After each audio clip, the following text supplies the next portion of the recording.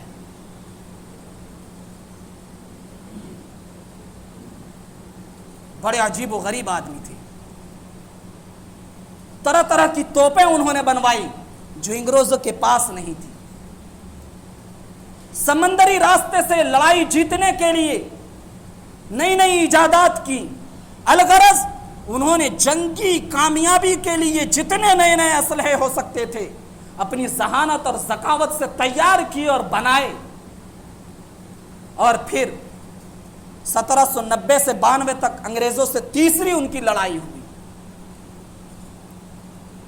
انگریزوں نے اس بار زیادہ چالاکی کی، چالاکی یہ کی، سلطان کے یہ میسور کے بادشاہ تھے، ان کے برابر میں حیدرآباد دکن کا ایریا آتا ہے، وہاں نظامیوں کی حکومت تھی۔ انگریزوں نے حیدرآباد دکن کے بادشاہ نظاموں سے ہاتھ ملا لیا، سلطان نظام سے، اور ادھر کی جانب مرہٹوں کی حکومت تھی، انگریز نے مرہٹوں کو اپنا دوست بنا لیا اور انہیں یہ جھانسا دیا، ان کے منہ میں ایک ٹکڑا اور نوالا دیا کہ دیکھو سلطان ٹیپو اپنی طاقت کو دن بدن بڑھاتا جا رہا ہے، اس کی بڑھتی ہوئی طاقت یہ بتا رہی ہے کہ تمہاری بقا کے لیے وہ خطرہ ہے، لہذا تم ہمارا ساتھ دو، سلطان ٹیپو کو ہم ختم کر دیں گے، تم بھی باقی رہو گے، ہم بھی باقی رہیں گے۔ انگریز کے بہکاوے میں حیدرآباد دکن جو نظامیوں کی حکومت تھی وہ بھی آ گئے، مرہٹے بھی آ گئے، تینوں ایک ساتھ مل گئے، 1790 عیسوی میں سلطان پر زبردست حملہ کیا۔ شیر میسور سلطان نے ہر ممکن مرہٹوں کو سمجھانے کی کوشش کی، اس ملک کے دوسرے راجہ مہاراجہ نوابوں کو خطوط لکھے کہ یہ انگریز کبھی بھی ہمارے نہیں ہوئے، نہیں ہو سکتے ہیں، یہ اپنی مفاد کے لیے جینے والی قوم ہے، یہ آج ہم تمہارے ساتھ ہمدردی کا مظاہرہ کر رہی ہے، یہ کل تمہارا خون کر کے رہے گی، تم ہمارا ساتھ دو۔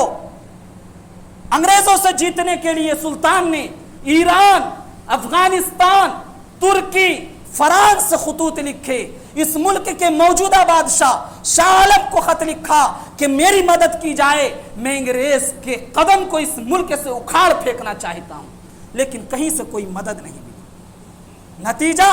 نتیجہ یہ ہوا کہ 1790 عیسوی میں سلطان کو اپنی آدھی ریاست چھوڑنے پر اور آدھی ریاست چھوڑ کر انگریزوں سے صلح کرنے پر مجبور ہونا پڑا، لیکن وہ بھی چین سے بیٹھنے والے نہیں تھے۔ انہوں نے دیکھا کہ انگریز نے میرے ہی ایریے پر قبضہ کر لیا، میرے علاقے پر قبضہ کر لیا، اب وہ دن دور نہیں کہ اس کا پورے ہندوستان پر قبضہ ہو جائے، اپنی طاقت اور مضبوط کرنے لگے، بہت زیادہ اسلحے وغیرہ تیار کیے، لیکن اپنوں کی غداری۔ 1799 میں انگریز نے، مرہٹوں نے اور حیدرآباد دکن کے بادشاہ نظام نے، ان ساروں نے مل کر 1799 میں شیر میسور سلطان ٹیپو پر حملہ کیا۔ تین طاقتیں ایک ساتھ مل چکی تھی، مزاحمت کو برداشت کرنا بہت مشکل تھا، لیکن سلطان ٹیپو نے ہمت نہیں ہاری، مقابلہ کرتے رہے یہاں تک کہ ان لوگوں کو قلعے سے بہت دور کر کے قلعے کے اندر داخل ہو کر قلعے کا دروازہ بند کر لیا۔ سلطان اور اس کی فوج اب محفوظ ہو چکے تھے، قلعے میں بند ہو چکے تھے، لیکن میر صادق غداری کی، پنڈت پورنیا اس نے غداری کی۔ میر صادق نے قلعے کا نقشہ تیار کر کے انگریزوں کو بھیج دیا، پنڈت پورنیا کے حوالے جو فوجی تھے وہ اپنی فوجی کو لے کر پیچھے ہٹ گیا، اور کچھ لوگوں نے غداری کر کے، انہی لوگوں کے ساتھیوں نے قلعے کا دروازہ کھول دیا۔ 4 مئی میں زبردست مقابلہ ہوا، جب سلطان کی ہار یقینی ہو چکی تھی تو ایک فرانسیسی افسر نے جو سلطان کا فوجی تھا سلطان ٹیپو سے کہا کہ آپ اپنی جان بچانے کے لیے قلعہ چھوڑ کر دوسرے راستے سے باہر چلے جائیں. سلطان ٹیپو نے اس وقت ایک مشہور جملہ کہا تھا کہ شیر کی ایک دن کی زندگی گیدڑ کی 100 سالہ زندگی سے بہتر ہے. شیر بن کر ڈٹ کر انگریزوں سے مقابلہ کرتا ہوا میں ایک دن جی لوں یہ بہتر ہے اس سے کہ میں اس بدترین قوم سے چھپ کر 100 سال تک زندگی گزاروں. چنانچہ انہوں نے بھاگنا برداشت نہیں کیا. مقابلہ کرتے کرتے 4 مئی کی تاریخ کو وہ جام شہادت نوش کر گئے. انگریز جنرل کو جب پتا چلا کہ سلطان ٹیپو کی شہادت ہو چکی ہے وہ سلطان ٹیپو کی لاش کے پاس پہنچا اور وہاں پہنچ کر بڑے متکبرانہ اور مغرورانہ انداز میں اس نے کہا کہ آج سے ہندوستان ہمارا ہے. یہ تاریخی سچائی تھی. حقیقت بھی یہی. سلطان ٹیپو کی شہادت کے بعد اب اس ملک میں کوئی طاقت ایسی نہیں رہ گئی تھی جو اس ملک پر انگریزوں کو باضابطہ قبضہ کر لینے سے روک سکے. اس کے بعد چھوٹی موٹی جھڑپیں ہوئی لیکن وہ بات جو سلطان ٹیپو کے اندر تھی وہ باقی نہیں رہی. نتیجہ یہ ہوا 1803 عیسوی میں انگریز بڑی شان و شوکت کے ساتھ فاتحانہ انداز میں دہلی داخل ہوئے. لال قلعے میں شاہ عالم موجود ہے. شاہ عالم کی حکومت کو بچانے کے لیے مرہٹا فوجوں نے کوشش کی لیکن انگریزوں کی طاقت بڑی زبردست تھی. وہ بڑے منظم تھے.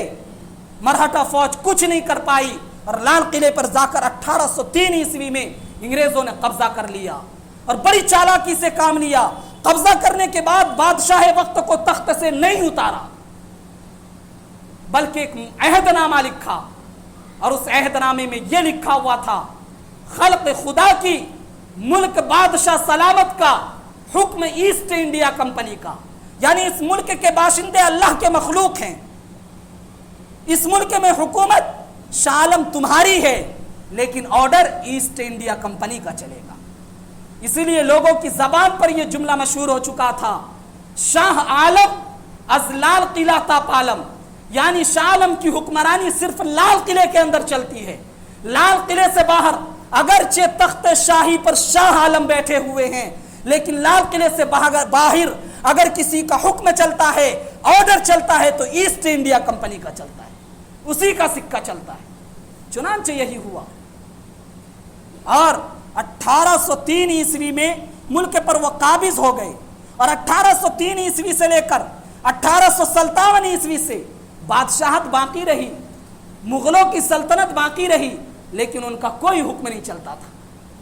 کوئی آرڈر ان کی کوئی رائے نہیں مانی جاتی تھی بلکہ رائے حکم اور آرڈر اور سکہ اگر اس ملک میں کسی کا چلتا تھا وہ ایسٹ انڈیا کمپنی کا چلتا تھا. انشاءاللہ باقی بات اگلے جمعے. واخر دعوانا